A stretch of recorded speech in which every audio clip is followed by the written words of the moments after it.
Peace and Security Summit, courtesy of the Nigerian Civil Society Situation Room. This event is very important, perhaps one of the most important events leading up to the 2024 Edo State governorship election, because we know for sure that no meaningful development can take place in an atmosphere filled with rancor, in an atmosphere devoid of peace. And that's why we need to commend and appreciate the Nigerian Civil Society Situation Room with partners who are bringing forth this, bringing all the critical stakeholders together to engender peace as far as the Edo State governorship election is concerned. In a moment, we're going to recognize all the dignitaries that are here as much as time will permit us, and then we'll go straight into the nitty-gritty of today's event.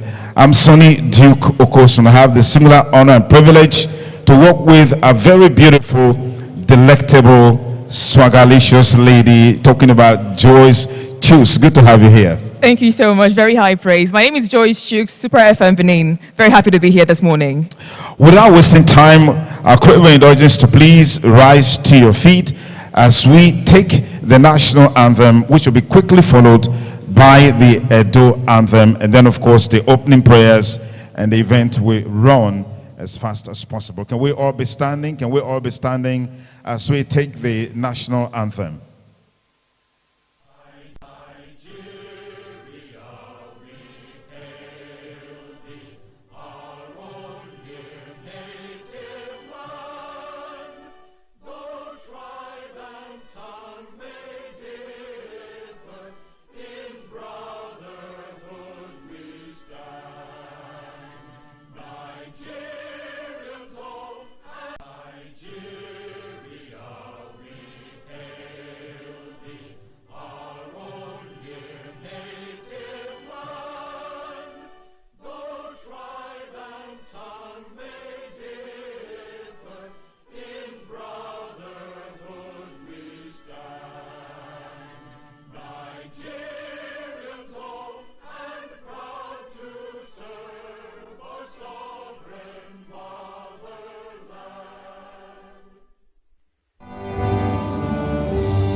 We take the Edo anthem while we all remain standing. Thank you. Beautiful Edo, glorious Edo, you're the heart. The ancient city is calling. Oh, arise, sons and daughters of the land. The king of the city is marching. Stand up high to the pride of the land. The founding fathers have labored, and our time to serve is now. The glory of the new Edo nation will forever be our pride. Beautiful Edo, glorious Edo, you're the heartbeat of Nigeria. Beautiful Edo, glorious Edo, stars are singing over you. You're the land people dream to be. Our treasures are found in all nations, and our greatness is second to none. Our history forever shall be written have endured all times. A people cultured in unity, our hearts beat for the land. Rich culture, stories of heroes, legacies forever be. Beautiful Edo, glorious Edo, you're the heartbeat of Nigeria. Beautiful Edo, glorious Edo, stars are singing over you. You're the land people dream to be. Unite and stand with each other, forgive and let it go. Together we can stand, come what may. And the future lies in us. Teach our children to teach their children what our fathers taught. To fear and love the Creator, only then shall we succeed. Beautiful Edo, glorious Edo, you're the heartbeat of Nigeria. Beautiful Edo, glorious Edo, stars are singing over you. You're the land people dream to be.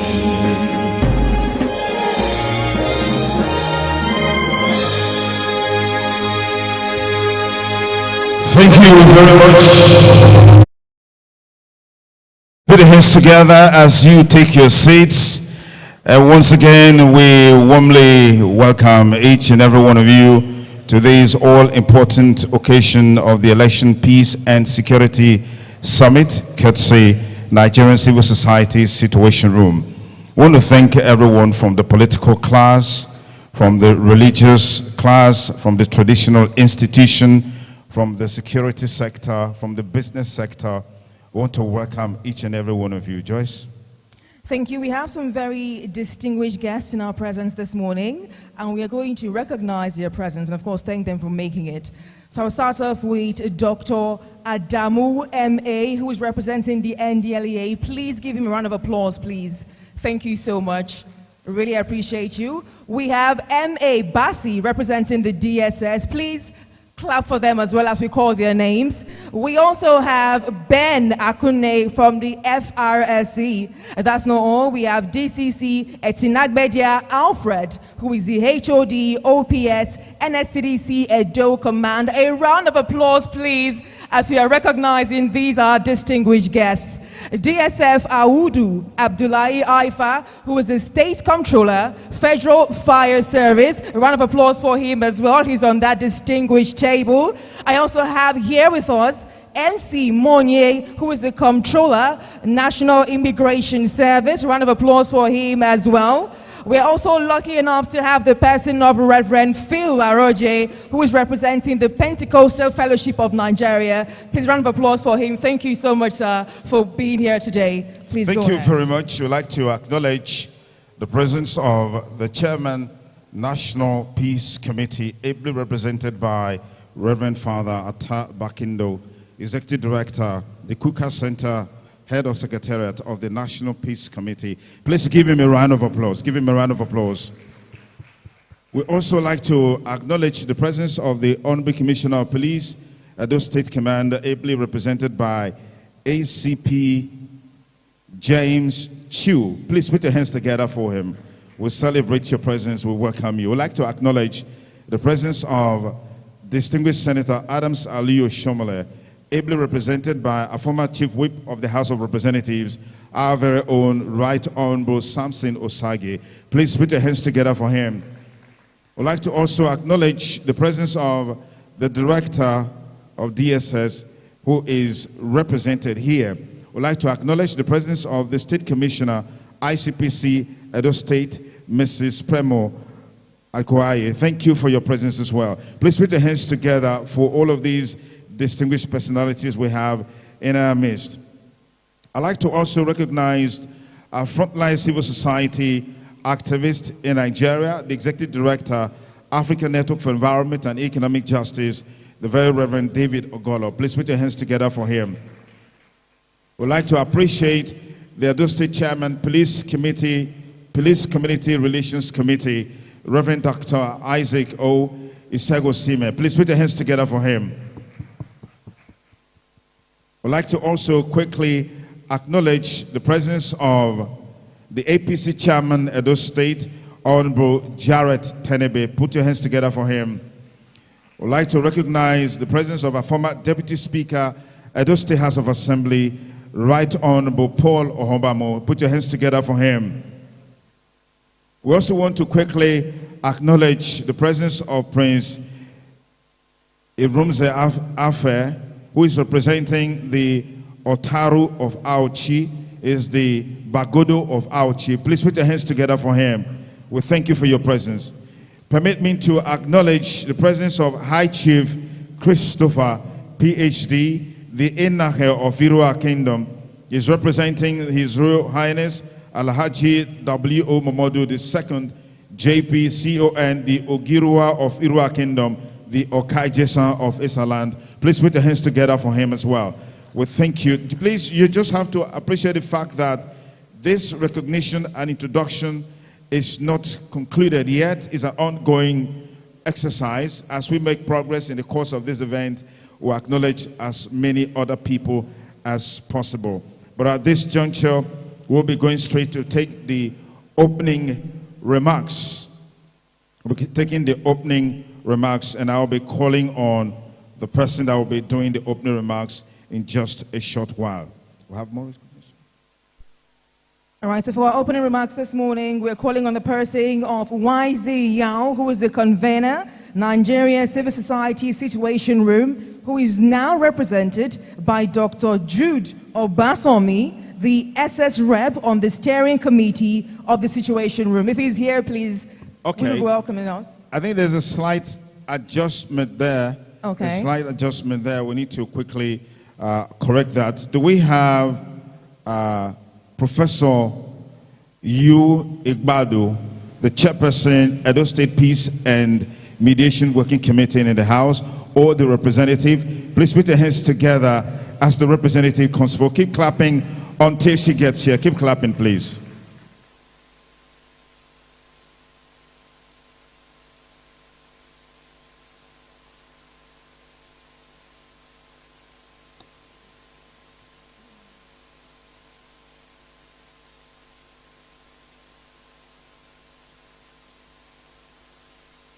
Good morning, everyone.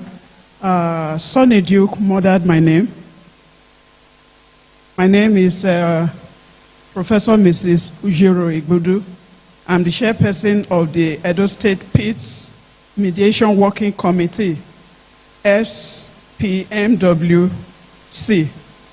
under the auspices of Kimpat Development Initiative with support from United Kingdom Foreign, Commonwealth and Development Office, FEDO.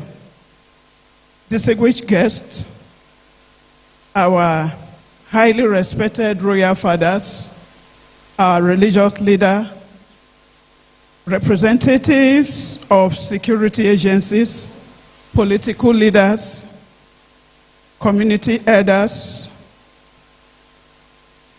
esteemed colleagues, gentlemen of the press, ladies and gentlemen, it is with great honor and a profound sense of duty that I welcome you all to this crucial meeting. As we stand on the threshold of a significant event in our state's history, the upcoming Edo election on the 21st of September 2024, we recognize the weight of our responsibility in ensuring that this process is conducted peacefully, fairly, and without disruption. Elections are a cornerstone of our democracy. They represent the voice of the people and the pathway through which would shape our collective future. However, elections to truly reflect the will of the people, they must be conducted in an atmosphere of peace and mutual respect. This is why we are here today. The Edo State Peace Mediation Working Committee was established with the vision of fostering dialogue and ensuring that peace prevails in every corner of our state. In this crucial period, our mandate becomes even more significant. We are tasked with ensuring that the upcoming election is not manned by violence, intimidation, or any form of disruption that could undermine the democratic process. As chairperson of this committee, I want to emphasize that peaceful elections are not solely the responsibility of the government or security agencies. It is a collective effort that requires the commitment of political leaders, candidates, community heads, civil society organizations, the media, and indeed every citizen of Edo State. We must all pledge to conduct ourselves with the highest sense of decorum, ensuring that the election is an opportunity for progress rather than conflict. To our political leaders and candidates, I urge you to lead by examples, encouraging your supporters to embrace peace and reject violence. The success of our democracy depends not only on winning elections, but on maintaining the trust and confidence of the people through fair and peaceful practices. So the security agencies, I commend your effort thus far and encourage you to continue working with professionalism, impartiality, and commitment to safeguarding the electoral process. To our community leaders, traditional rulers, and all stakeholders, I call on you to use your influence to promote peace and dialogue, ensuring that potential flashpoints are identified early and addressed before they escalate. Today, as we gather here, let us renew our commitment to the principle of democracy, peace, and unity. The Edo State election on the 21st September 2024 must be a reflection of our shared value. An election where voice is heard, where vote counts, and every outcome is respected. Once again, I welcome you all, and I look forward to a fruitful deliberation as we work together to ensure a peaceful election for the future of Edo State. Thank you, and may God bless Edo State.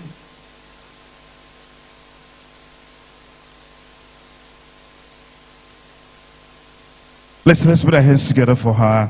I appreciate her for setting the template for this discourse, this conversation that I know for sure will impact every one of us. And from wherever you're watching across the world, thank you so much for creating the time to be part of this auspicious occasion.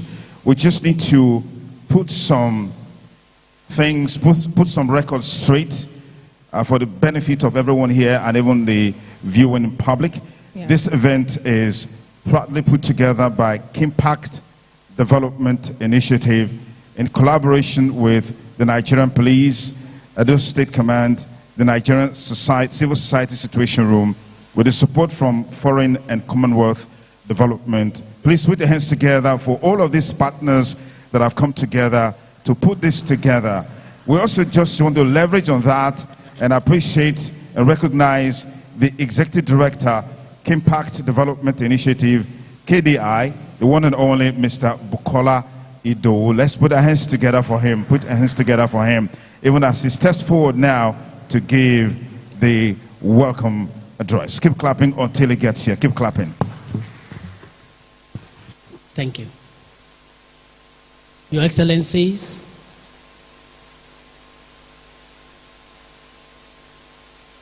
dear traditional rulers represented, the religious leaders, diplomatic communities, their security agencies, ladies and gentlemen, people of Edo State, watching us all over the world, and also the people watching us here from Nigeria. I want to thank you so much for making this meeting. On behalf of Kimpat Development Initiative, Nigeria Civil Society Situation Room, we thank you so much for coming. Now, this meeting is being put together just for one purpose, and that purpose is the election coming on the September 21st. Now, why are we doing this? We are doing this because that election is crucial to this state, basically for the citizen of this state. As we all know, election is a civic affair. It is not a military or a war situation. It's a process by which citizens come together every 4 years in Nigeria and to choose who is going to elect them for the next 4 years.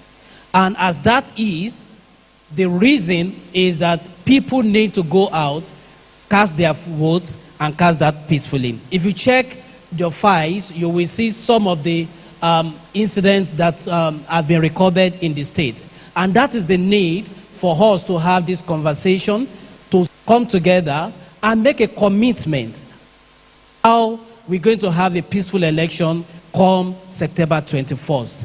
And I'm very happy with the commitment and the kind of representation I am seeing. We've been working with the Commissioner of Police, with the police of the police Edo State, Nigerian Police Edo State Command, with ICPC, with all the security agencies. The most important thing is peaceful election.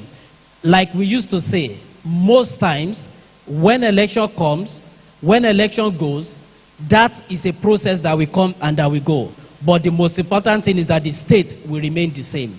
And we need to put everything in place to make sure that we have peaceful election. This meeting is not about us, it's about we, the people of Edo State, having discussion within ourselves.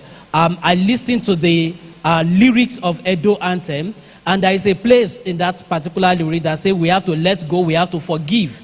And the most important thing is that we have to let go, we have to forgive, because we are all citizens of Edo State. And we have a responsibility to develop this state. Whichever party that is going to come into power, the most important thing is the development of the state. I thank you so much for coming, and I hope we have a fruitful conversation. This meeting is just the beginning of series of events that we are going, that is happening in this state.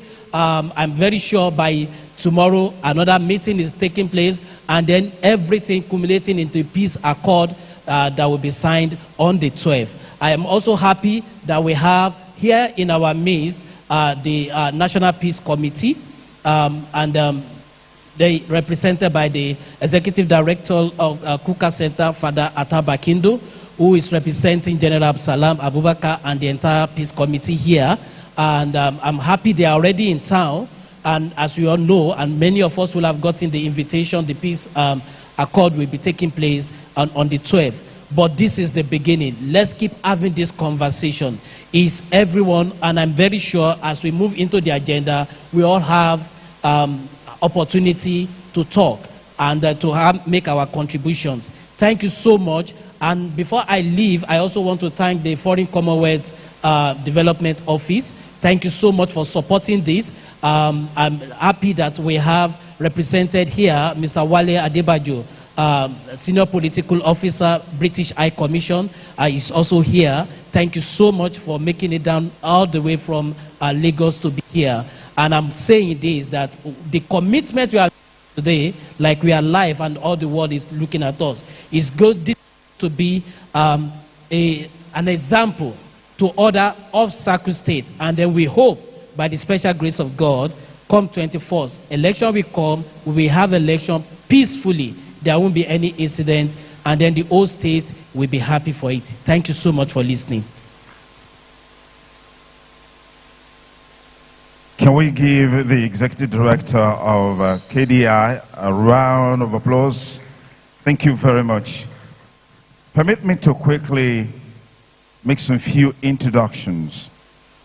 The APC Edo State governorship candidate, Senator Monday Ukpebolo, is ably represented by Right Honorable Paul Ohombamu.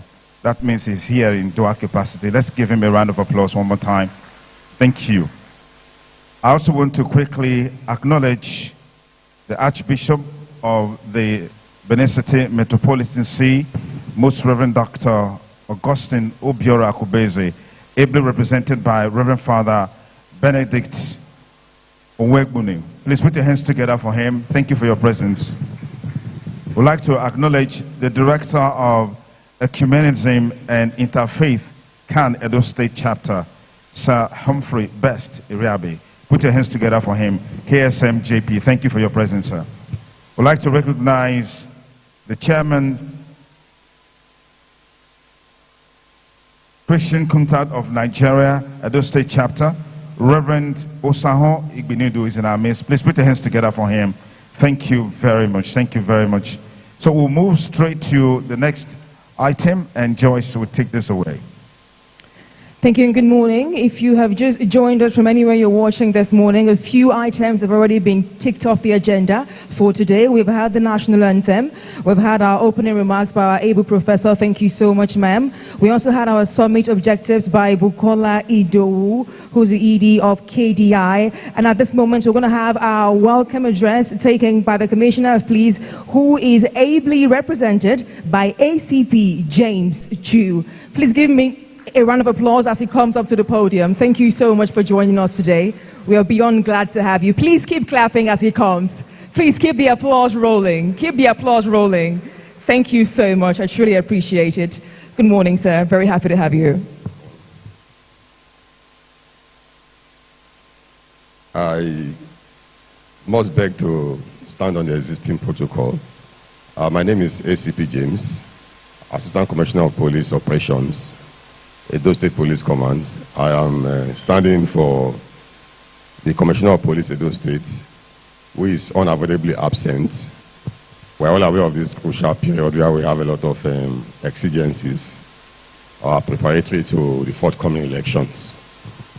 We have a lot of heavyweights here, and men who have come here, persons and people who have gathered here today. The essence of all of this is just to ensure that we discuss a peaceful process towards the forthcoming elections. I also extend my presence here and my warmth to other law enforcement agencies who are seated there.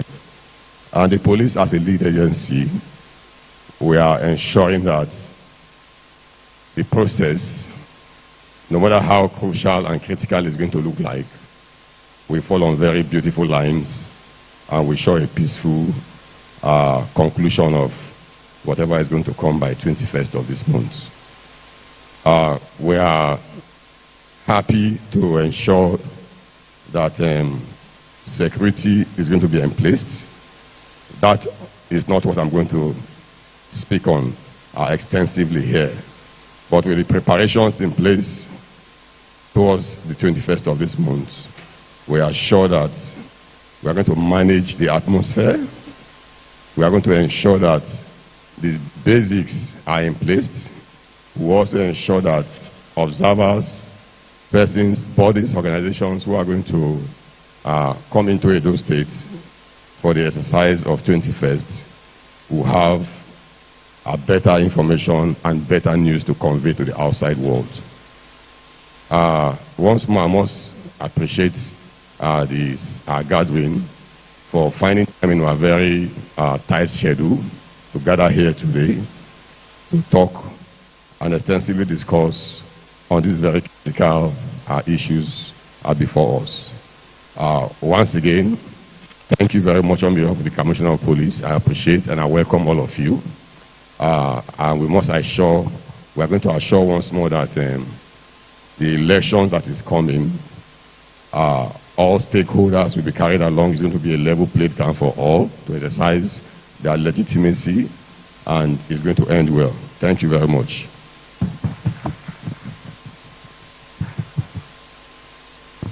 Can we give ACP James Chiu another round of applause, representing the Honorable Commissioner of Police, Edo State? When you look around, the caliber of people that are here, the quality of personalities that are here, and from the different sectors that they've come here, we recognize the fact that the issue of peace and security is a collective responsibility. At our individual level, we have a role to play to engender peace and for there to be security in our communities, in our state, and of course the country.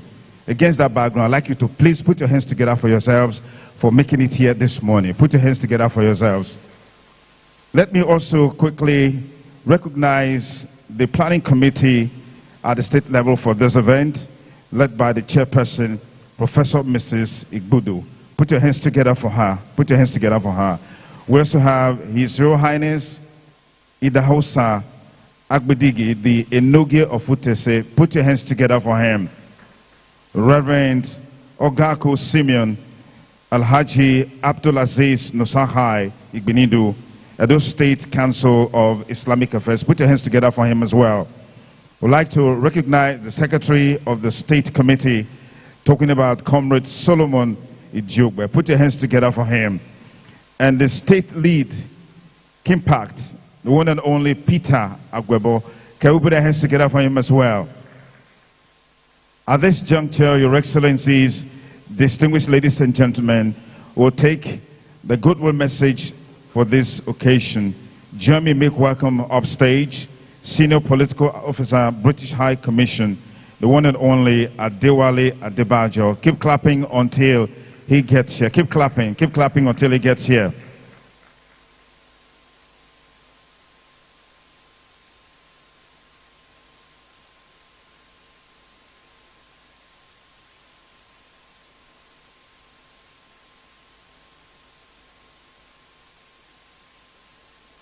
Good morning, everyone.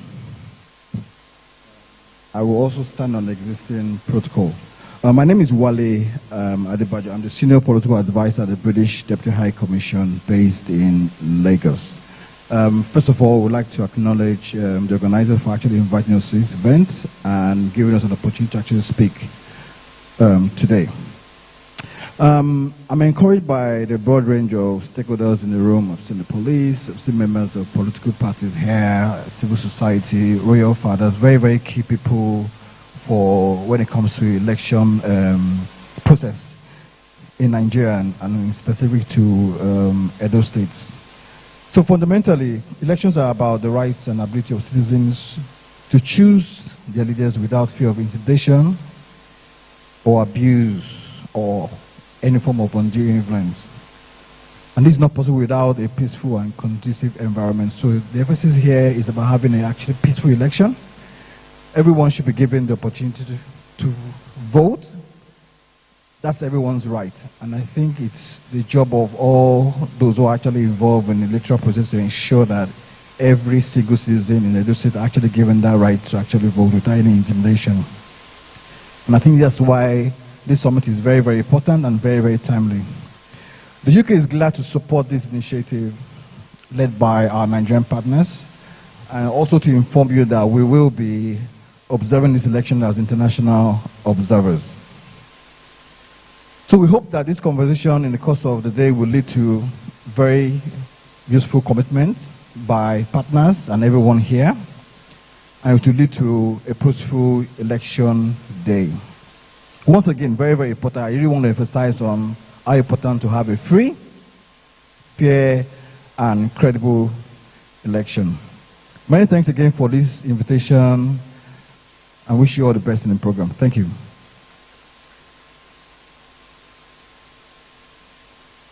Let's give him a round of applause one more time. Thank you very much. Permit me to quickly acknowledge the presence of the Chief Imam of Edo State, Alhaji Abdul Fattah Nabulele. Put your hands together for him. Thank you, sir, for your presence. At this juncture, we'll be taking the keynote address by General Abdulsalami Abubakar, who is the Chairman, National Peace Committee. But he's here represented by the Executive Director, the Kuka Center, Head of Secretariat of National Peace Committee, Reverend Father Atta Bakindo. Please put your hands together for him and keep clapping until he gets here.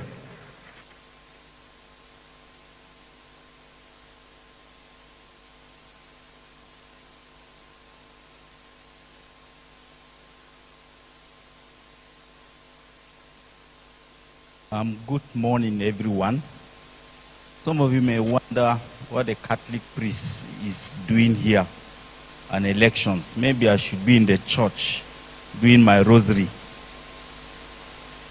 But I'm standing here on behalf of the chairman of the National Peace Committee, His Excellency General Abdulsalami A. Abubakar, the former head of state, GCFR, and all the members of the National Peace Committee.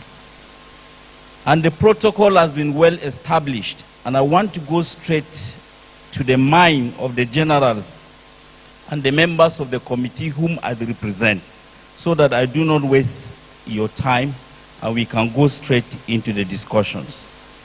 So it is with honor and a great sense of privilege that I stand here to deliver this keynote address on behalf of the members of the National Peace Committee, chaired by His Excellency General Abdulsalami A. Abubakar, retired. Our gathering today demonstrates a visible commitment and a shared sense of identity for our very existence as citizens of Nigeria. The need for us to embrace peace within ourselves and our society. Today is also symbolic. It is symbolic because this is the first time in the history of this country that we are having a security summit ahead of an election. So I think we are most grateful to those who came up with the idea and actually put this together. We are gathered here to remind ourselves that peace is not just a destination. Rather, it is a process. It is a constant search and a journey towards a better future. So despite the challenges that we constantly face in our country, we have decided to come together to pursue a common goal of ensuring a secure and peaceful 2024 off-cycle elections here in Edo State. As you are aware, peace is not just the absence of conflict or violence. Peace is also the presence of justice, the presence of harmony, and mutual respect among individuals and communities.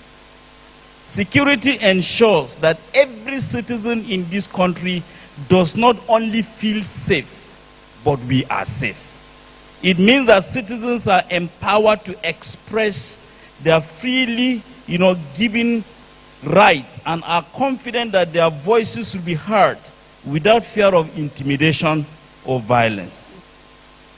Therefore, elections cannot and should not be conducted in an unsafe environment. For elections to reflect the true will of the people, peace and security are inseparable and indispensable. They provide the very foundation upon which free and fair elections can thrive, ensuring that the electoral process is transparent, inclusive, safe, and credible.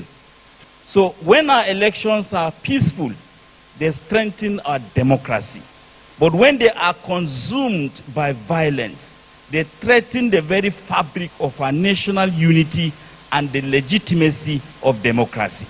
And as you can see, everywhere in the world today, there is a struggle for peaceful and secure elections.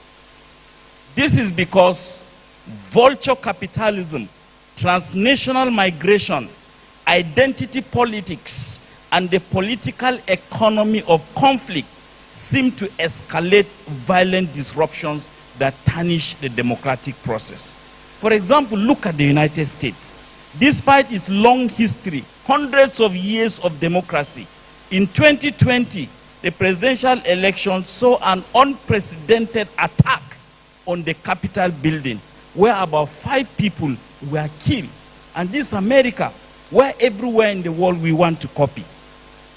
In fact, just a few months ago, on July 13, during the rally in Pennsylvania, Donald Trump was shot by a 20-year-old boy. 20 years. In America, they describe him as 20-year-old man. In Nigeria, we say 20-year-old boy. Shot a presidential candidate in the head. Donald Trump was simply lucky. Otherwise, he would have been killed.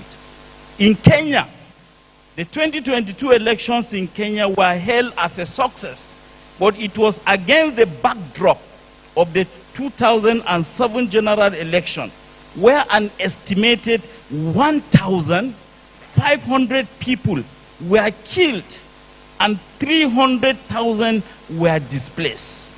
However, the 2022 general elections were not marred by any violence in Kenya because of the intense fear and speculations of violence. If you look at countries like Russia and Uganda, elections have often been marred by suppression, violence, and manipulation, reminding us that the struggle for peaceful elections is not only limited to any region or even any country, talk less of just Nigeria, and is often coupled with authoritarianism, voter suppression, suppression of the opposition parties, which has led to the erosion of democratic values. But on the flip side, there's also hope, because if you look at countries such as Singapore, Rwanda, Switzerland, they seem to have made remarkable strides in fostering peaceful elections and democratic transitions of power in their countries. And the reasons are not far-fetched. There is widespread citizens' education and electoral enlightenment. They have very strong institutions of accountability that end the culture of impunity. There's civil society intervention, and there's also elite consensus on what is right for their countries. And I think this is where Nigeria also needs to imitate some of these progresses that are made in other countries. In Nigeria, we have had our unfair share of electoral violence, and I don't want to repeat that history here. But one of the worst incidences of electoral violence was during the 2011 general elections. If you look at United States Institute of Peace, describe the 2011 elections as best run but most violent. How can election be the best run and yet the most violent? It claimed 800 lives in 3 days in 2011. 3 days, 800 Nigerians were wasted just like that because some people want to get to power.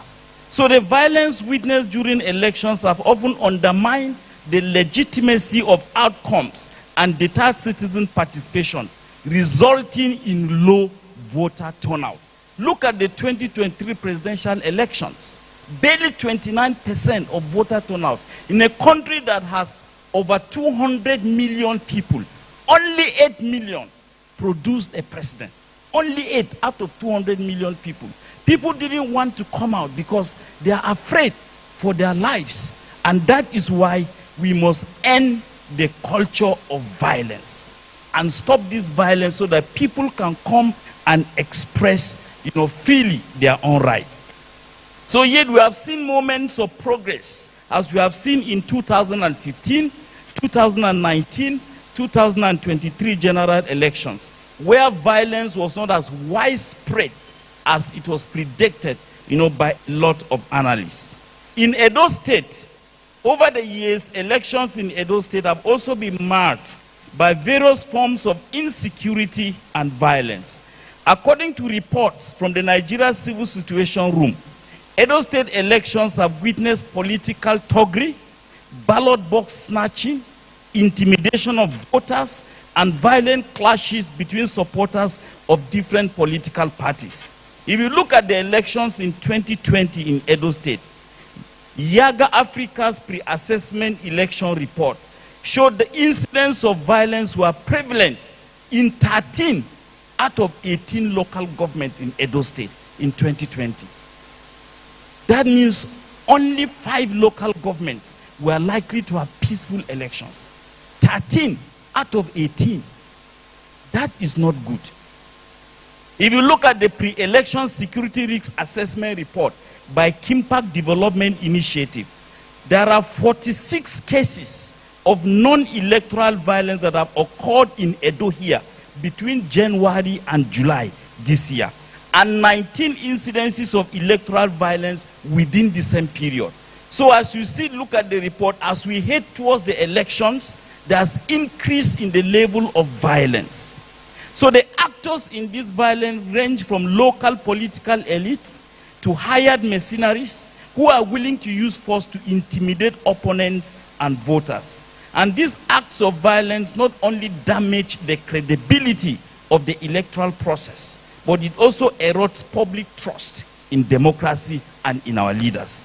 Furthermore, the involvement of non-state actors, such as cultic groups and political talks, has exacerbated the situation, turning elections into battlegrounds rather than peaceful expression of democratic choice and a moment for people to celebrate. So in this election here in Edo State and Nigeria generally, there is a need for peace and security. So as we look forward to the upcoming 2024 off-cycle elections in Edo State, there is need for peace and security. For me, the biggest threat to democracy is when election, after the election, every time, every 4 years we have election, but there is no physical change in the lives of the people. So go to any state capital in this country. Every 4 years we have elections, but as we drive through the town, you don't see any visible change in the lives of the people. But what you see are new posters, new banners, but you hardly see anything looking good on the faces of ordinary citizens. So we please, one political actors, please, we are pleading with our politicians. We want them to know how to win and lose with dignity. That there's also dignity in losing an election. Politics should no longer be an ugly war where somebody has to lose his life. We want politics to be based on sound reasoning and transparency. We want to help our country change the rules of engagement for political leaders to please accept defeat when defeat happens and accept the win and be inclusive and credible. And this cannot be done in vacuum. It has to be done by creating a playing field for ideas, because only great ideas can help us imagine the future of our dreams. And now, for me, is the time for Edo to take a decisive step towards peaceful, secure, credible, and safe elections. In conclusion, as we sign the peace accord on Thursday, the members of the National Peace Committee, Bishop Kuka, Cardinal Onekon, General Abdusalami Abubakar, Femi Otedola, Dangote, General Agwai, and all these people will leave their jobs and their houses to come here because we want to support a peaceful process.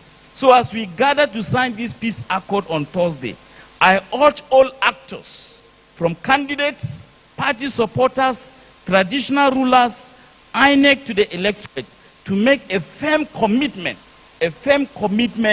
to non-violence. Somebody once said, a politician only thinks of the next election, while a stakeholder thinks of the next generation. We are looking for politicians who are equally stakeholders. Thank you very much.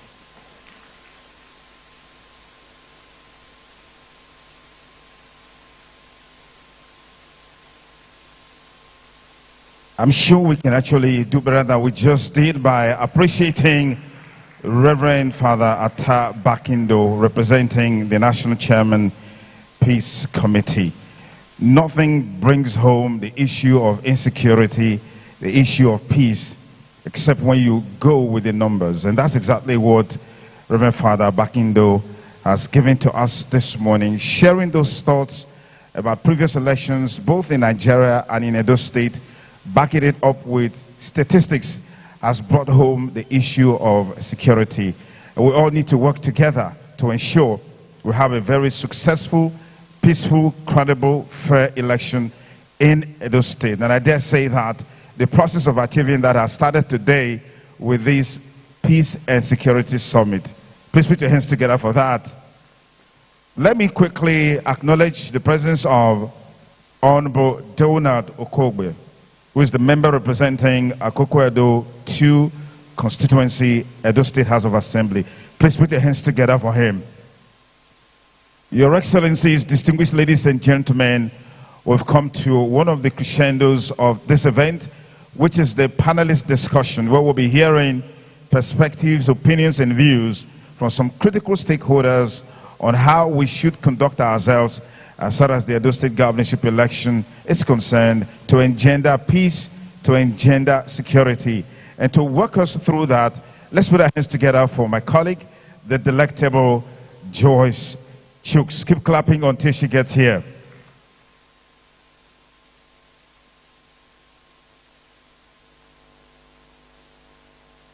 All right, thank you so much. Now, this moment, we're going to move into the panel discussion. I have a few distinguished guests who will be joining me here for our panel discussion concerning the Peace Summit. Now, I'm going to start off by welcoming Imam Ibrahim Momo, who is the Chief Imam, AAU Central Mosque. Please, let's give him a round of applause, please. Thank you so much. As he comes to join us at the panel, please just have a seat. Thank you so much. I would also like to welcome Sir Humphrey Best, Iriabe KSM JP, the leader, Catholic Charismatic Renewal, Archdiocese of Benin City. Round of applause for him. Welcome, sir. Very happy to have you. I also like to welcome the person of Peter Agwebo, who is the Executive Director, Mind Initiative CSO representative, to join our panel, please. A round of applause for him as he comes to join us, looking very dapper this morning. Thank you so much for making yourself available. Let's also welcome a woman who we have already welcomed earlier, Mrs. Premo Ayaoge, Resident Anti-Corruption Commissioner, ICPC Edo State. Thank you so much for joining us, ma'am. Please have a seat. I'm also going to welcome the representative of His Royal Highness Alhaji W.O. Momodu, JPCON, the Ojira of Iroa Kingdom, who of course is represented by Chief Christopher, the Enake of Iroa Kingdom. Welcome, sir. A round of applause for him as well. Thank you so much. Thank you so much, sir. Please have a seat. So I will be joining you. Okay, I'm just going to sit here in the middle. I was going to sit on the edge, but this works as well. Good morning. My glasses are falling from my face. I apologize. Let's get into conversation. Good morning and welcome, sirs. Very happy to have you. Good morning, ma'am. Let's jump straight into the reason why we're here.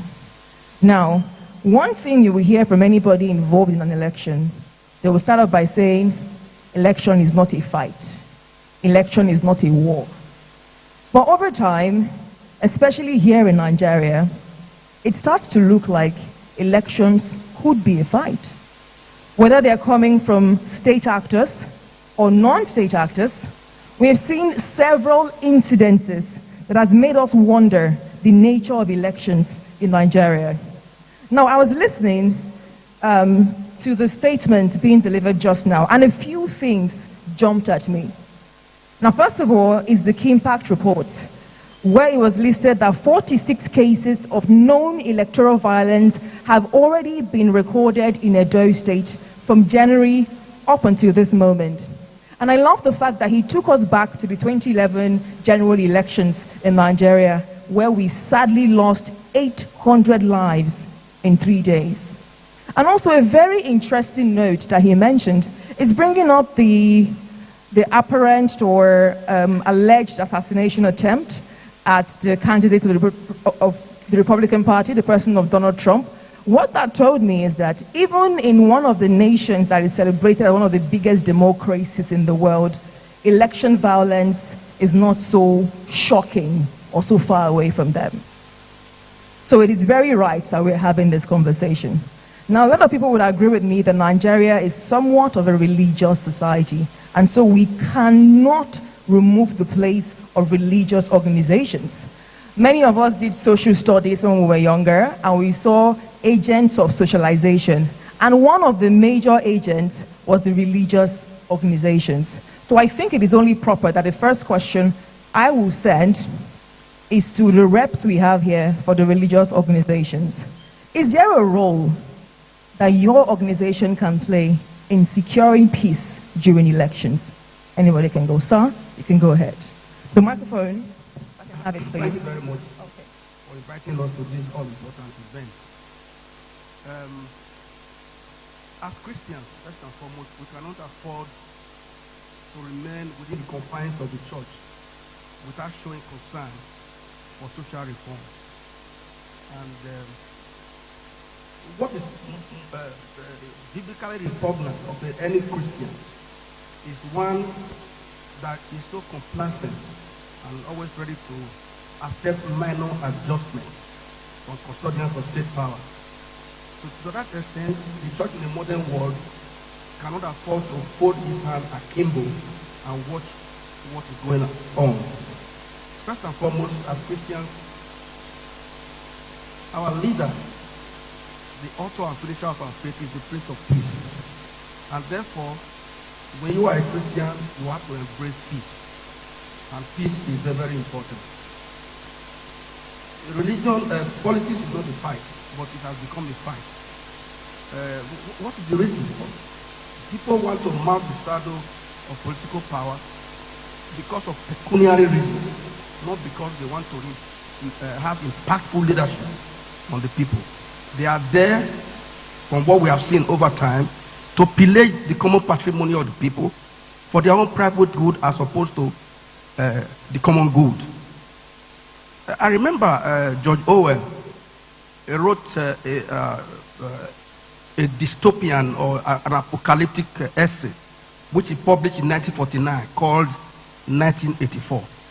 George Orwell warned people ahead of time to be wary of government, totalitarian people, totalitarian government, who want to become the custodian of everything. That's exactly what we are seeing today. George Orwell is a man who saw tomorrow, no doubt. And that's what we are seeing playing out in Nigeria.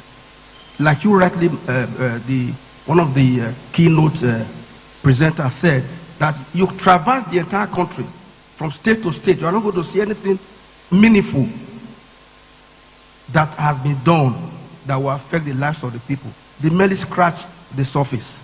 But if you are also in Europe and America, from one country to another, you are going to see the same development impacting on the people. But in Africa, in Nigeria, as you move along, you see the same poverty replicated in every country and also in Nigeria. Therefore, the Christians are out to play their role, not just by preaching the scriptures or quoting the Bible from cover to cover, but to ensure that the people are conscientized, to open their eyes as to who they should vote for, and not just everybody that come to mount the soapbox. Now, the Christian religion, near the Catholic Church, for instance, we have a body of teaching. I want to borrow a leaf from the Catechism of the Catholic Church. It said, by the reason of our baptism, every one of us, we have to seek the kingdom of God by engaging in temporal affairs. In other words, we can be politicians, we can be anything within the secular space. By engaging in temporal affairs, sanitizing it, and ordering everything according to the plan of God. Therefore, we as Christians cannot fold our religious people cannot fold our hands now anymore, just watching things the way they are going. We must speak, because silence is not a way of speaking. Cardinal Newman, a saint in the Catholic Church, once said, what we make people, everything to continue to go wrong in our society, what we make evil to continue to thrive in our society, is for good men and women to say nothing. So as religious people, We are no longer going to keep our mouth shut. We must make interventions. Of course, you know, the leaders of these peace talks that we are talking about, we're going to, you see somebody like Cardinal Naeko, Bishop Kuka. These are Christians. So that's the role we are already playing to ensure that our country is not stolen or taken away by people, by megalomaniacs or people who has an unquenchable penchant to continue to grab people who are not ready to work for the common good, but who are there to work for the private good. Thank you so much, sir. Much appreciated. I really appreciate that answer. Still on the role of religious leaders, I'm going to address this particular question to our imam in the house. Now, after the 2023 general elections, with the months that followed, the Nigerian judiciary had to cry out. They said they were being overwhelmed by electoral cases, the people who refused to accept whatever outcome the INEC had addressed. Now, is it possible that religious leaders can step in during this space and appeal to some of these people who feel like they have been wronged after these elections to reduce such instances? Is there a role that the religious organizations can play in that regard? Yes, thank you very much. In a single word, yes. There are immense roles that religious leaders can and do play. They don't just can, but they do play those roles. Can we cite some, please? I'll make just broadly religion or religious leaders is among the most critical mobilization factors in the country. Politics is a game of numbers. And with the level of poor leadership the elected political leaders have provided, people turn to religion. Sometimes they also turn to other primordial sentiments like ethnicity, tribalism, for succor. The kind of command religious leaders have over the electorate, the so-called elected officials don't. So obviously there's a role. The question, therefore, is, are the religious leaders playing the role they ought to play? The challenge really is that there is this deliberate attempt at politicization of religion. You see during campaigns that candidates, particularly the leading candidates, you are seeing them regularly going from one church to the other, one mosque to the other. The goal is not because they are faithfuls. You saw that in the 2023 general elections, for example. You are seeing it even in the Edo State 2024 general elections, gubernatorial elections. You are seeing candidates, particularly the leading ones, junketing from one church to the other, one mosque to the other. It's not out of faith. It is because they know the immense mobilization force that those places of worship can guide. Then you now have those religious leaders at the point where they can make decisive paradigm shift messages, that would, direct, the course of the elections. They themselves are politicized. So religion does, but it is not able to, or the leaders are not essentially able to make these statements. And that is why, the effort has to be there. Let me also say the fact that Nigeria is not. Most people make the error, of saying Nigeria is a secular state. Nigeria is not. It's a multi-religious state. There are Christians, there are Muslims, there are other religious adherents. In the country, it's a multi-religious state. Now, the Nigerian anthem, as played at the beginning of today's event, puts God front and center. The pledge, which we didn't take anyway, also "So help me God." That's how it ends.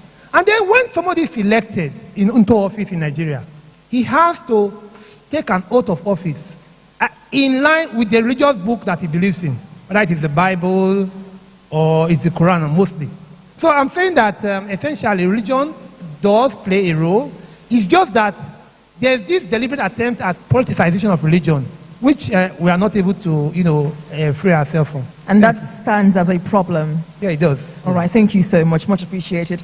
Now I'm going to move on to the Resident Commissioner of the ICPC. Thank you so much for joining us, Mel. We're so happy to have you. Since the elections have been coming, I've been lucky enough to play a pivotal role in the media every single weekday I dialogue with Edo-lites, I hear their thoughts. Now, Edo-lites are beyond excited about this election. It was even confirmed that when it comes to PVC collection, we are seeing upwards of 60% collection of PVC, which is showing us that, maybe the problem of voter apathy might be at bay. We're not sure, but it might be at bay. Edo-lites are very excited. They're going to have themselves a brand new governor. Now, is there a way the ICPC and other agencies can ensure that this election, the one Edo-lites are excited about, can be based on the principle of fairness? That everybody that is looking to exercise their rights of franchise can wake up that morning, come September 21st, take their shower, pick up their PVC, and they are entirely sure that they are not going to encounter any problems as far as the ICPC has assured them.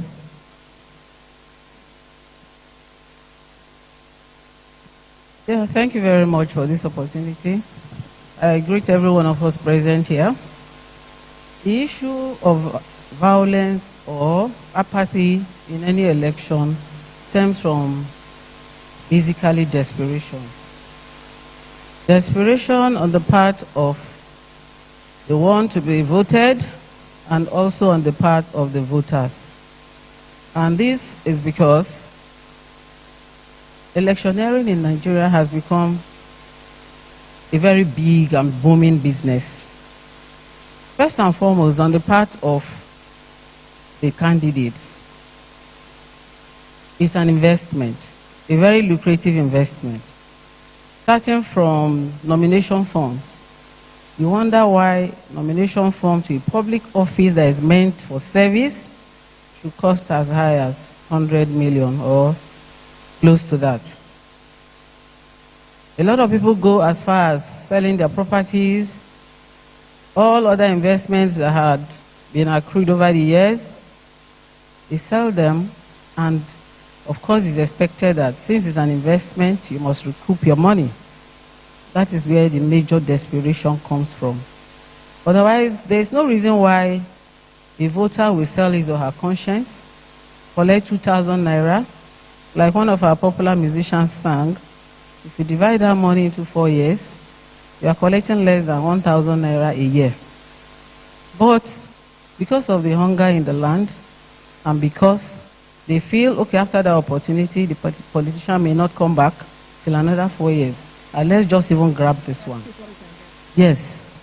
So those are the factors. And looking at it critically, which of these factors or these actors should share the blame? Both of them are to blame. So is a cankerworm that has come to stay with us. Okay. And we need strong legislations to address these issues. Who are those to legislate against these issues? The same politicians that are indulging in this. So it's an uphill task. On the part of the security agencies, for the ICPC in particular, ours is to ensure drastically reduced essence of vote buying and selling. We will do the best we can to ensure it is tolerated to the barest minimum, and whoever is found wanting, of course, we'll hand over to the security agencies. But in the long term, a lot needs to be done if we must make progress in our political process. Thank you very much. Thank you so much. I really appreciate that answer. A round of applause for her, please. Very fantastic. All right, so I'm going to move on to our High Chief, Christopher, the Enake of Irua Kingdom.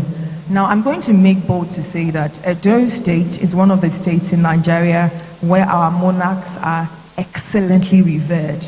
The word of the king is law. It is taken seriously. There is immense regard and respect attached to that very royal seat.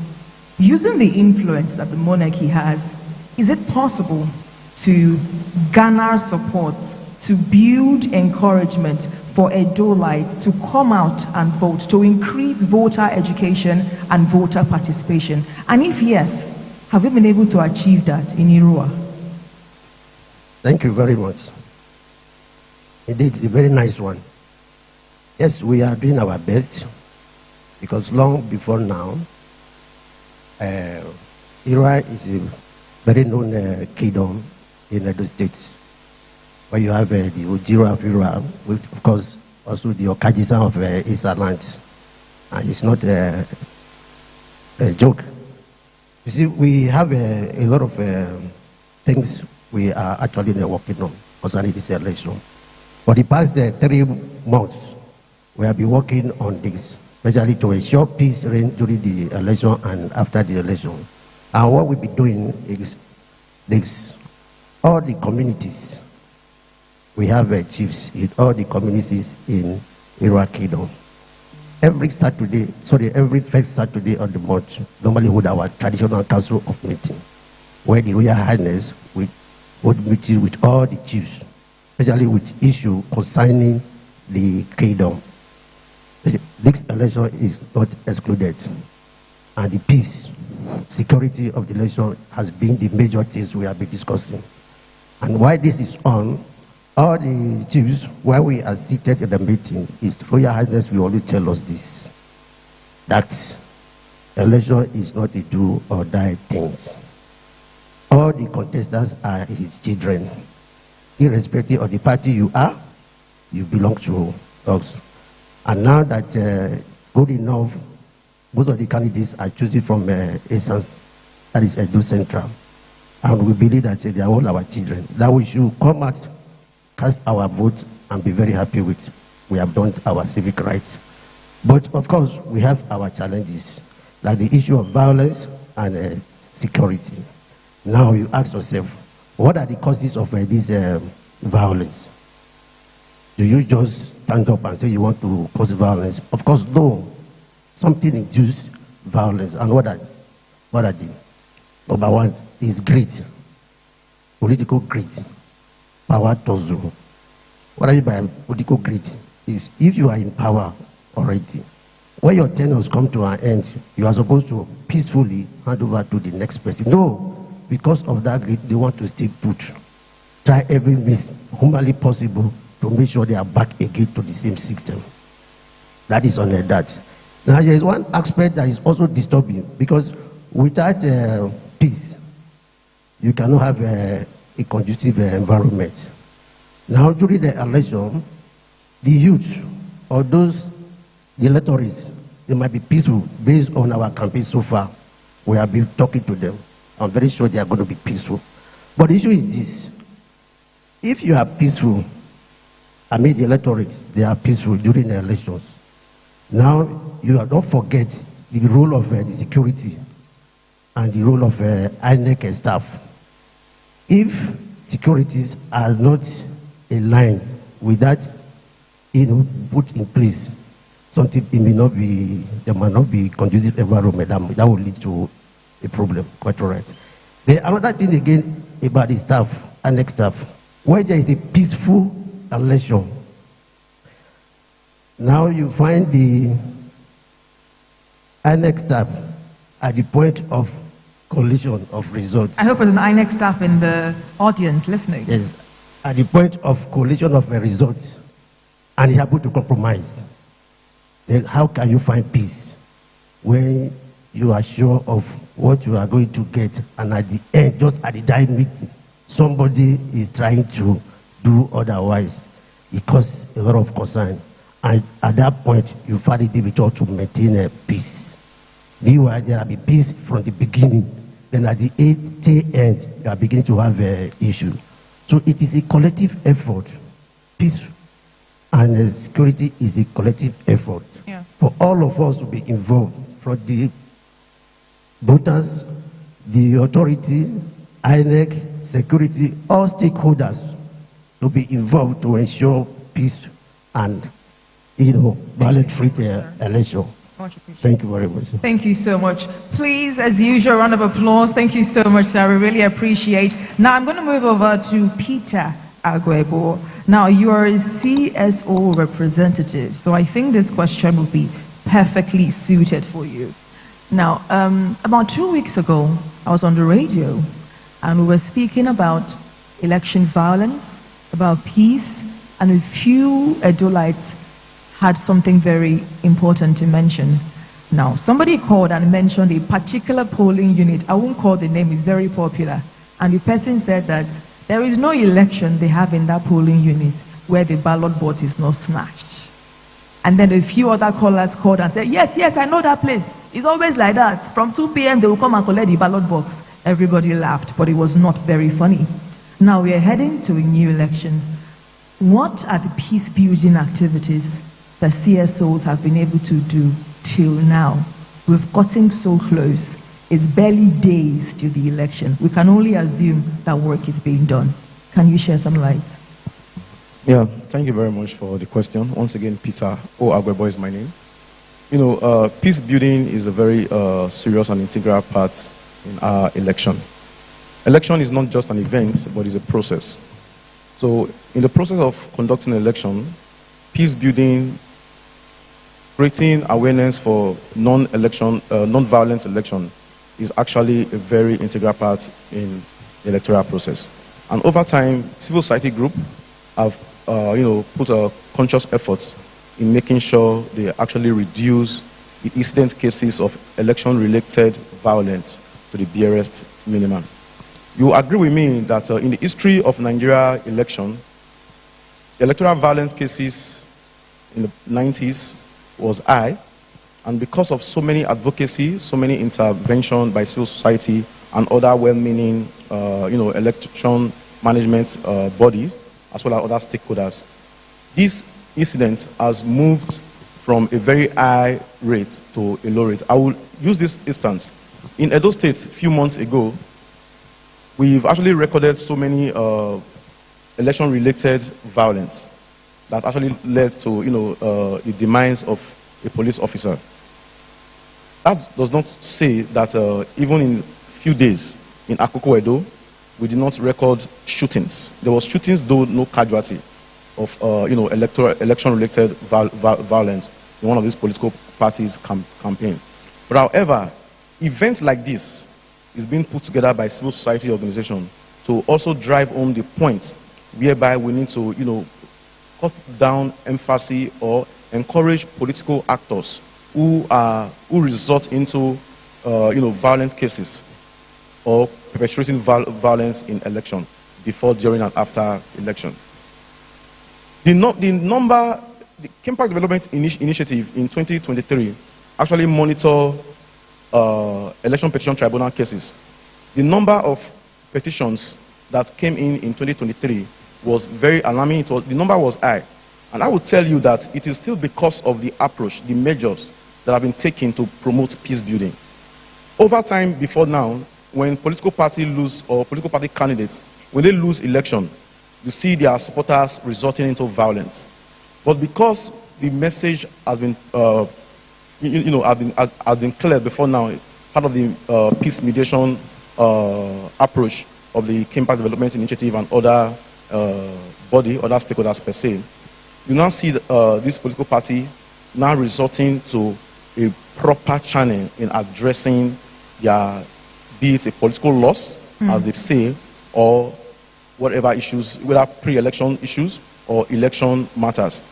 The Electoral Act, the reform in the Electoral Act has also, reduced election violence cases in the sense that, okay, now look at the instance you actually made mention.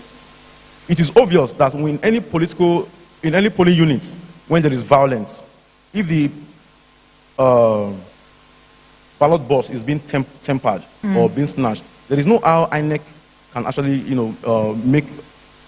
announce results from that political party, from that polling unit. It has been compromised. So that is why these activities is being put together, having election management bodies and the political actors. Because we believe that political parties are the major actors in our political processes, in our election.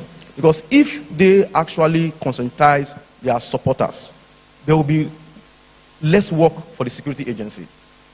Don't forget, the Electoral Act does not permit security agency to be armed in the polling units. So it will also be difficult for them to make some strict enforcement. But however, when we believe that, yes, this election is our own, we need to own it. We need to own the process. We need to drive it. I am very, very sure that the violence-related cases as it relates to election will be definitely brought down. Thank you so much. So lastly, it is okay. also very pertinent for all civil society groups who have been doing wonderfully well in promoting and sending messages that will actually lead to a peaceful election in Edo State. Edo is our own. We have no other state. Nigeria is our own. We have no other country. So we must be able to consciously drive home the messages of peaceful election. Thank you. Thank you so much. We're going to welcome a few questions from the audience. If there's anybody on the audience that would like to send a question to any members of our panel, we're willing to welcome up to 2 questions. You can just indicate by raising your hand and somebody will bring a microphone to you. Is there anybody who has a question? All right, can somebody assist me and get a microphone to that gentleman there? I know we also have a lady as well. We have 2 hands up, the lady in purple and the gentleman in Ankara over there towards the left. All right, so let's keep our questions short so we can leave here in good time. Just towards the left there, please have your hands up so the usher can locate you. We have a lady in purple and we have a man in Ankara at the back, yes. So we'll take both of those questions. All right, thank you, sir. Please introduce yourself and let's have your question, please. My name is Purpose Osawonyi Iserie. I work for Smiles Africa International Youth Development Initiative. I want to thank the organizer of this program and I want to praise your efforts. So before I ask my question, I want to say for we to have a violence-free election, it depends on INEC. If INEC is free and fair, they want to conduct a free and fair election, and people will have confidence in INEC, the violence will be reduced. But when INEC, we cannot trust INEC. INEC cannot carry result boards from polling units to World Collation Center without tempering it. There is bound to be violence. What violence spoils on its own? If you see somebody is infringing on your right, and you see the person they do you crow, even if you be angel, you go talk.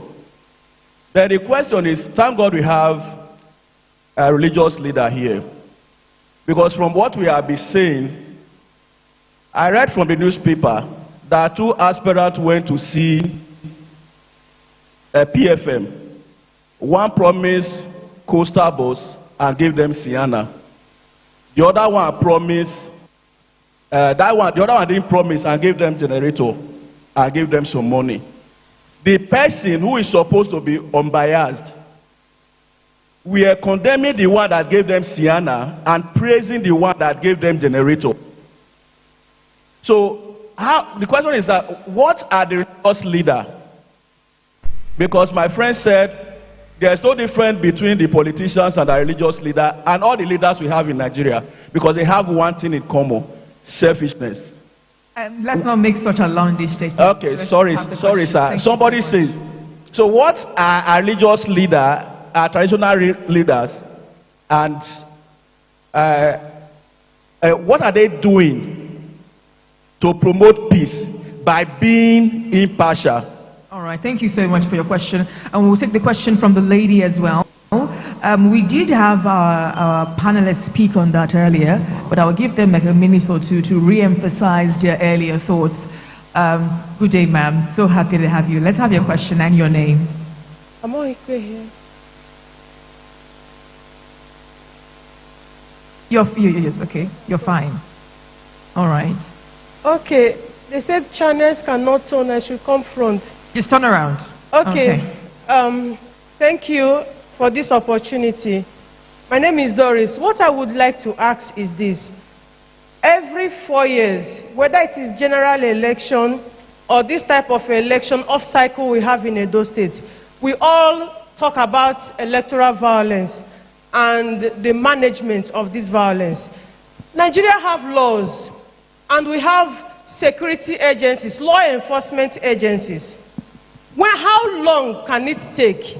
How long can we wait to begin to see prosecution of these perpetrators of electoral violence? Because I believe that the essence of making laws or legal framework is to control activities behaviors of every citizen so that we can know how to put things in order to create an enabling environment, safe society where everyone can be treated with dignity and respect. Protection of human rights, which is supposed to be fundamental. Whether you are a electorate or you are a contestant, candidate, we all have that right that need to be protected. It is the obligation of the government to do this. So I am asking this question: how long can these our electoral laws make effects in the lives of the Nigerian citizens by arresting and prosecuting these electoral thugs or violent perpetrators, bring them to book so that others, it will serve as a deterrent to others. Thank you very much. Much appreciated. We've had two questions thus far. I'm going to pass the microphone down to our religious organization. One of you can take the first question. They're saying, what are you doing to make sure that peace is maintained, especially, and to make sure that you're neutral and separate from the political candidates and the political parties?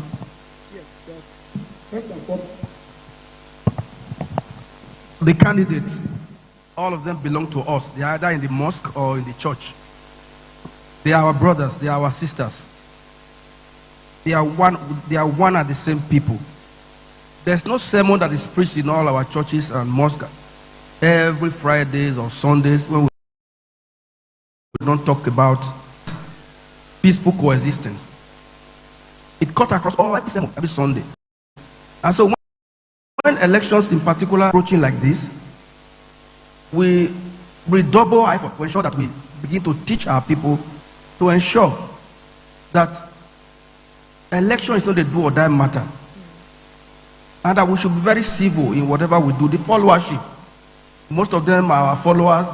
They are followers of different political parties. Even the arrowhead leaders, those contesting themselves, they belong to churches.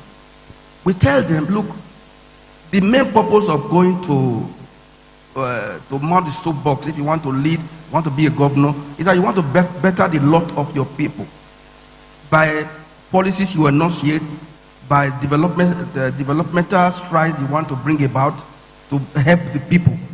Therefore, you must be mindful of what you do.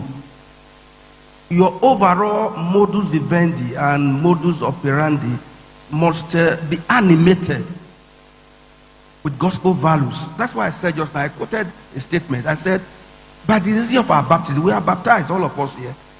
And why we are baptized, our baptism configures us to the personality of Jesus, who is the Prince of Peace. So we tell our people, follow peace with all men. If you want to be a governor, make sure you are going there to work for the common good. Make sure that you avoid gutter languages. You must be euphemistic in your statements, in what you do. Don't call names. Don't call people names. Because we are talking about peace. Politics is about talk your own. That's what we say in Benin. I go here campaign. You don't quarrel in campaign.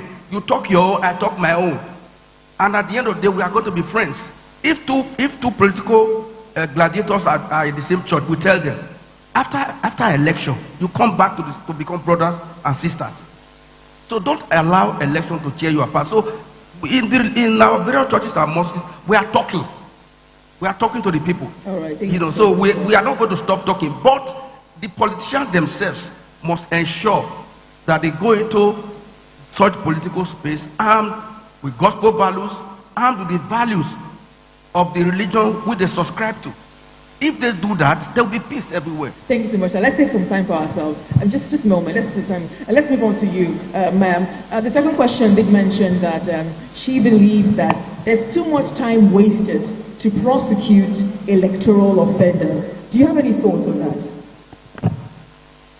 I think the issue of prosecution in Nigeria does not affect only electoral issues or criminal issues. It's a general phenomenon, and there's actually nothing anybody can do about it. Like I said earlier, the laws are there, and I'm sure every arm of government is limited by its statutes. You know, the laws and acts creating them. This question more or less has become a recurring decimal, Wherever we go, especially on election matters, we get this question about what happens. You arrest people, display them with money, and take them to court. Thereafter, we don't hear anything. I said, yes. Our job stops at prosecution. We cannot dictate what the judge should decide. So, an accused is presumed innocent until proven guilty. So it's just like the issue of vote buying and vote selling. It's not an issue for one agency to handle. It has come to stay with us, and I think the laws, the amendment of some of these laws will go a long way in solving this problem. Thank you. All right, thank you so much. Our time is fast spent for this segment. I want to thank the members of the panel for making our time to have this conversation. Thank you so much. We really appreciate you. And of course, thank you to the organizers of this event, Akeem Park Development Initiative, the Nigerian Police Force, the Nigerian Civil Society Situation Room, and of course, the UK International Development Partnership. We're so happy that we can put this one together. I want to call on my senior colleague here to take over the conversation. These glasses are going to be the end of me in this event. Thank you so much. A round of applause for all members of our panel, please. Thank you so much. All right, we're going to sit for some pictures. All right. All right, we have to stand for the pictures. All right, no problem.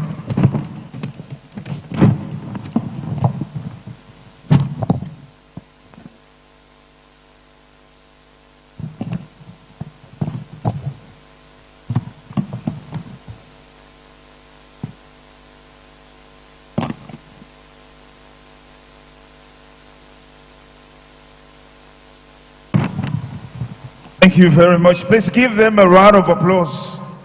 Give them a round of applause. Very, very, very, very insightful conversation from our panelists. We're going to the last part of this event, which is a demonstration of words of commitment to peace in this election. And we're going to do that real quick because we're pressed for time. But let me quickly acknowledge the DCC Nigeria Correctional Service. Ogwe Paul is representing the Controller Correctional Service. Thank you for your presence. Your Excellencies, distinguished ladies and gentlemen, we are going to have the last part of this ceremony, which of course is the demonstration of commitment to peace in Edo State. I'll be calling everyone that will be making a word of commitment upstage so we can do it as fast as possible. So please, if I call your name, I crave your indulgence to please come forward. We need to also establish the fact that the organizers of this event did not invite any candidate in the Edo State governorship election for this event. We need to clarify that the people invited are basically the senatorial representatives at the Senate and at the House of Representatives and even at the State House of Assembly. We need to make that correction quickly. We need to make that correction quickly. But just before we take those words of commitment, let me invite the representative of the Edo State Commissioner of Police, ACP James Chu, for a very short remark in just about 2 minutes. Please put your hands together for him.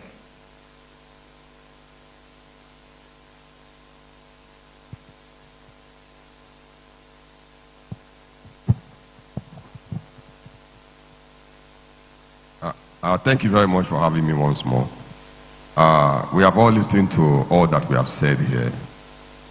And it's all tilted towards the issue of peace.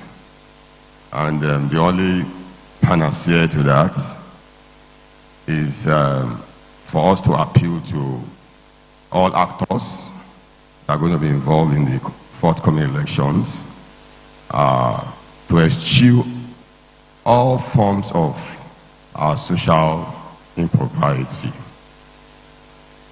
If we stay away from activities, if we stay away from actions, if we guide our followership, if we guide our words, guide our membership from any form of violent activities, from using them as tools of disruption, from using them as instruments of violence. We are not going to be sitting here to be talking about all of this that we're talking about. It is not the issue of our legislation. It's not the issue of laws. It's not the issue of codes. All we need is to guide ourselves from that path that will create atmospheres that will lead to interventions from any quarter. So my one word before I leave is that we must all toe the line of peace. Thank you. Like I said before, law enforcement agencies, we are all collaborated. We are hands in glove to ensure that the process is peaceful. But we need our actors to also join us and be on the level side. Thank you very much. Thank you very much. Please put your hands together for ACP James Chiu. Now, we are going straight to that segment, which of course will be calling everyone involved upstage. I'd like to invite upstage the representative of Senator Adams Aliyu Shomole, Right Honorable Samson Osagie. Please put your hands together for him. I also like to call upstage the representative of Senator Monday Okpebolo. Please come up stage. I'd like to invite upstage Honorable Jared Tenebe, the APC chairman. I'd also like to invite upstage Honorable Donald Okogbo. Honorable Donald Okogbo, we will need to stand for this segment that we're having, so please just come up stage. Let me also invite quickly Comrade Annie Umoro, Initiative for Gender Equality. Please come up stage. I also want to invite a representative of NSCDC, Edo State Command. Please come up stage. I'd like to welcome up stage the Chief of MAM of Central Mosque, Alhaji Abdul Fattah Ibn Abulele. Please come up stage. I'd like to invite the representative of PFN, Reverend Phil Aroji. Please come up stage. If we have a representative of the Youth Council of Nigeria here, please come up stage. Please come up stage. Please come up stage. Well, the chair will not go around, so I'll crave your indulgence, so please rise to your feet. Just rise to your feet, everyone. Let's stand up to our feet and face the audience as we take turns to make a demonstration to peace in the Edo State governorship election.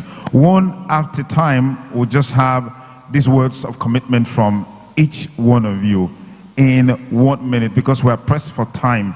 We're pressed for time. So let me begin from where now? From the NSCDC man, because of your position. Thank you. Give them a round of applause, please. Good morning, all. I want to sincerely thank the organizers of this program on behalf of my state commandant, Commandant Agbu Benga Joseph, who is unavoidably absent. He's in the national headquarters now, preparing for these processes too. We are fine-tuning. We are an assisting agency when it comes to election. We collaborate with the police to do the needful. I want to assure you that at least all strategies are already in place to ensure that the election is going to take place free and fair as we, work hard to achieve that. Thank you. Thank you. Please pass the mic to Comrade Annie Umoro. Comrade. Good afternoon, everyone. My name is Annie, as you all know, and as a representative of the civil society groups in Edo State, I'd like to tell you that as the watchdog of the society, we have been on this to make sure that we'll have a free, fair, credible, and a peaceful election in Edo State. My colleagues and I were not resting. We've been having series of engagements, and we can assure you, by the grace of God, with all hands being on deck, Edo will have a peaceful, credible, and a fair election. Thank you very much. Thank you. Let's put our hands together for them. Yes, Honorable Okogbo. My name is Donald Okogbe, member representing Akoko Edo constituency 2. I'd like to say that from the political actors and from my party persuasion, I'd like to assure this gathering that we'll do everything possible to work towards peace. The good thing about election is that it's every 4 years, we come back, we contest, and for one reason or the other, we may have reasons. We have seen people, somebody was telling me that it's like a season. You see people moving from one party to the other. At the end of the day, one thing that is constant is that we are all Edo people. Whether you are in party A, B, or C, there's a common denominator. We are all Edo people. And we must all work towards peace. Thank you.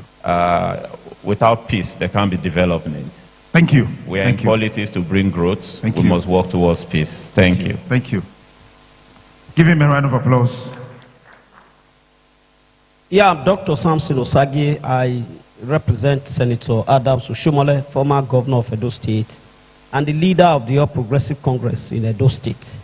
I think one thing that we have not spoken about this morning is consequences for those who perpetrate violence.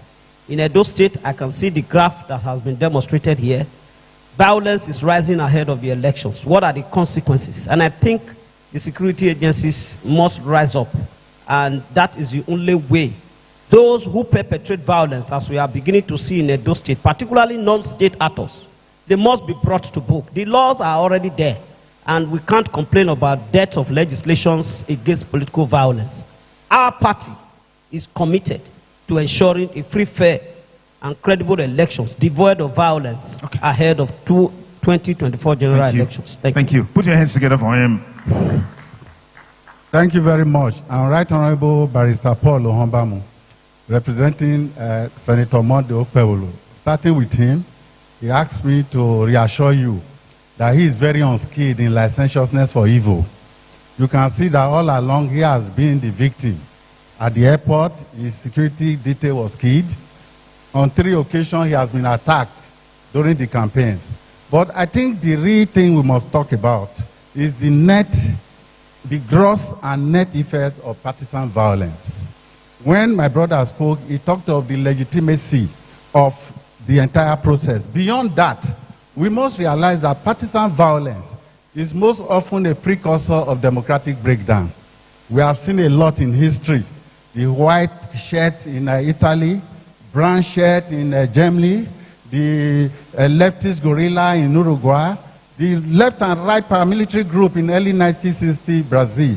Of course, our person here referred to 2011 when violence took its toll. But the real thing, politicians must realize that there are 2 ruling parties, ruling classes in Nigeria and indeed African countries, political class and the military. So it is erroneous when a PDP person sees APC as the opponent. It is really the military. You must know that the military has its own perception of breakdown of law and order. For the military, serious upheaval, serious riots, demonstration is a breakdown of law and order. But rather than seek the restoration of that order within the same democratic framework, they see a military coup as the most convenient alternative. And don't forget, Nigerians are not in position to say they desire military rule or not, but the euphoria that greets every martial music is considered as its acceptance. So we have to be careful. We really have to be careful. Thank you. Why will somebody make violence the primary language, the primary tool of interaction in politics? You attack someone, and why do you attack? You are lacking in self-esteem, or you feel that you have lost the election outrightly. Like Monday Okpebholo being attacked, really reenact what Robert Greene said in his 3rd book, The 33 Strategies of War, where he said that the moment of victory is often the moment of greatest peril. All right, Honorable Thank you very much. Thank you. Thank you. Thank you very much. Thank you. I am the Jared Tenebe, chairman of APC, representing APC as a party. Well, there cannot be peace without justice. Everything we are doing here, saying here about peace, we cannot achieve it if there is no justice. And thank God the police is represented here. just what he mentioned now, recently there was an attack on the security guard of our candidate. A police officer was killed. And to date, there is no justice for that innocent police officer that was killed. And the people that killed that police officer, we did a petition to the police. Up to date, those people are moving freely. And none of them has been apprehended up till now. And we are talking about peace here. Then we have a security network, ESS and APOO, that are carrying arms all over the place. We saw how they attacked us in Akoko Edo. They attacked our party in Esako Central, and they attacked us in Esako West. And nothing is done. There is no justice. And if there is no justice, there cannot be peace. Thank you. And I think it will be difficult for us to even go and put our hands in signing the peace accord on the 12th. If no steps are put forward, at least to apprehend those people, because we know that those people are staying in the government house up till now. So if there are no steps taken to apprehend those people, then we might not be part of that peaceful agreement we are going to sign. Thank you, Honorable Jared Tenebe. Thank you very much. Thank you. I believe the police, they are doing something in that regard. Perhaps we need to hear them, but not today, not today, not today. Let's hear Abdul Salam, Abdul Fattah and Abule say something, please. Thank you. Good afternoon, ladies and gentlemen. I'm yours sincerely, Abdul Fattah and Abule, the Chief Imam of Benin. You know, Edo State is one of the most peaceful states in Nigeria. And I believe absolutely that this election will be very peaceful. Edo people are ready, we are ready. Nobody can intimidate us by the grace of God. We will come out in unison to vote for the candidate we believe has the ability and capability to provide the necessary dividend of democracy for every one of us. Thank you. Thank you. We will defend our votes by the grace of God. We stand and defend our vote. Thank you. No intimidation. We are not afraid of anybody by the grace of God. Let's give him a round of applause. Let's give him a round of applause. Let us not be afraid at all. And secondly, I want to appeal to INEC. I want to appeal to security agencies. I want to appeal to the political parties, particularly the political parties. This game is not a do-or-die affair. It's not a do-or-die affair. You are there to serve the people. It is because people are not serving us well. That is why we have problem in this country. Imagine, for example, since 1999, where government come and go have been battling with only one road, Benin Ekpoma Auti Road, that has not been completed. It's not because the politicians have failed us. So please, we are begging all of them. All right, thank you, thank you. Please, thank we want to have thank you, sir. Thank you. God bless us. Thank you. Put your hands together for him. Thank you very much. My name is Reverend Phil Aroje. I the Director of Youth, Women and Education in Cannes. I'm also the youth leader of PFN and the Secretary-elect of PFN Edo State. I am here representing the PFN Chairman, Moya Margaret Abonifo. For us as believers, a tenet of faith, one of it is peace.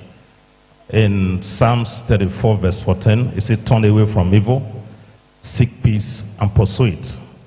The Bible says, follow all men with peace and holiness, without which no man shall see the Lord. As it concerns the election, the church will go on the path of peace, and we trust God that everyone will follow the path of peace. But let me use this opportunity to put it on record, and I can be quoted. As a very active member of PFN at Cannes, there was no time in PFN that anybody promised us a coastal bus and gave us a Sienna. I'm putting it on record, and I should be quoted. It never happened. Fake news from people, especially the new media, is part of the thing that can truncate peace. Nobody, no candidate visited PFN, promised us a coastal bus, and gave us a Sienna. Please quote me that I said so. Go and verify your information before you mention that. God bless you. Thank you. Ladies and gentlemen, please give them a big hand. Give them a big hand. Okay, now we'll just move forward a little bit so we can have the group photograph. Just move forward a little bit.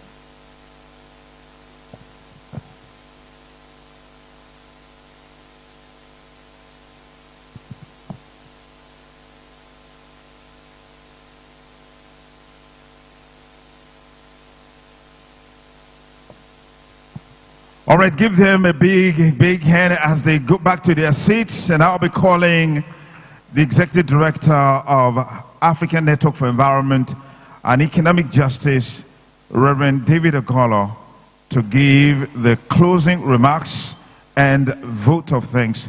Let's give Reverend David Ogolo a big hand. Keep clapping until he gets here.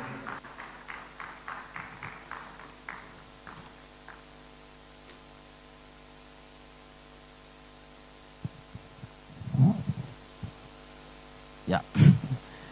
My name is David Ogolo, the Executive Director of African Network for Environment and Economic Justice. Ladies and gentlemen, it is, as we come to the close of this wonderful event, it is my honor to give the vote of thanks. I want to specially thank everybody that has made this event to be a success. I also want to specially thank the panelists who have also provided an insight why we all need peace for this election. I also want to specially thank the organizers, KDI, the Nigerian Police, the Nigerian Civil Society Situation Room, for putting this together. Like we have also heard from everybody, we all need peace to have a successful election. We also want to thank all the participants who have come from different places to make this event a success. Without you, we wouldn't have achieved this. And in all, we also want to thank the organizers who have also made it possible for us to come together. Without them, we won't be here. Ultimately, we all need peace to have a peaceful election. Like one of the participants rightly noted, without peace, we can't have election. And the election is a means to an end. It's not an end in itself. We want to thank everybody who has also made it possible for us to put our heads together to have this event to be a success. As we all return back home, I want to thank and commit your returning back home into the hands of God. And that as we return back home, God will richly bless you all. May God bless the organizers, bless the Nigerian Police, bless KDI, and especially we want to thank the sponsor, SCDO. Without them, we wouldn't have been able to come together. And that on behalf of the organizers, we especially thank the SCDO, which is the UK government, the taxpayer, the UK taxpayer, who has made this possible. And that as they return back home, may the Lord be with you all. God bless. Thank you. Let's give Reverend David Ogolo a big hand. Your Excellencies, distinguished ladies and gentlemen, we've come to the end of the Edo State Peace and Security Summit, courtesy of Kimpact Development Initiative, Nigerian Civil Society Situation Room, the Nigerian Police Force, UK Development International, and everyone that has made this event a huge success. Thank you very much. I'm Sonny Duke Okosun, and of course, I am Joyce Chooks. Good afternoon. Bye for now.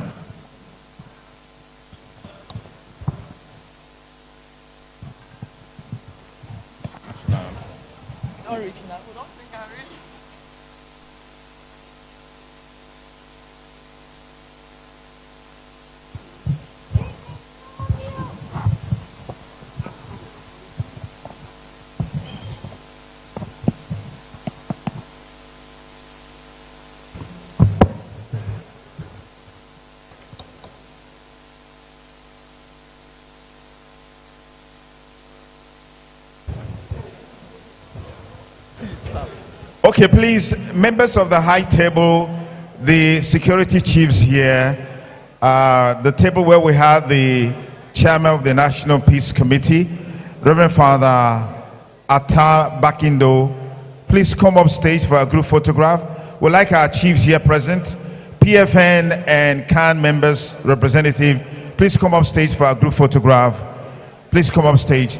And then the rest of us, at the back, we have refreshment. Can we go over there and take the refreshment that has been provided? Thank you.